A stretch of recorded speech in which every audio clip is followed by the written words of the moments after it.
The explanation of the bill. Thank you, Mr. Chairman. Mr. Chairman, certainly a wrong was done that needs to be rectified by either incompetence, indifference, or oversight by federal employees more than a century ago, and the tribe needs to be made whole.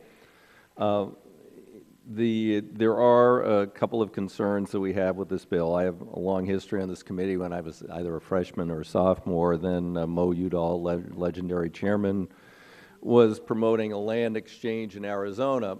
The problem was that the value wasn't like value, that the federal taxpayers were not being made whole, and I even, as a member of the majority and a very junior member, joined with some other members of the committee in opposing the chairman at that time. I have the same concern with this legislation.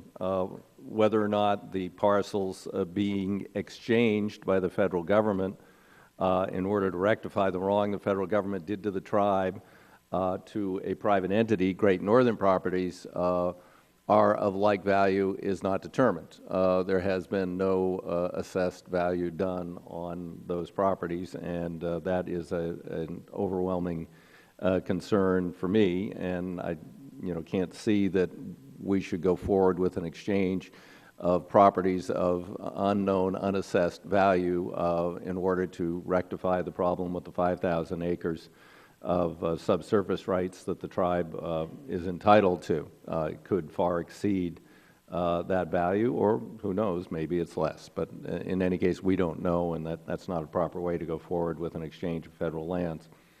And then secondly, there is a Senate version of the bill which does differ in some treatment for landowners that are adjacent to the Great Northern proposed exchange properties that are currently in federal ownership that are not reflected in this legislation, and I have heard some of those concerns. And so those are the major problems that we have with this legislation. Thank you, Mr. Chairman.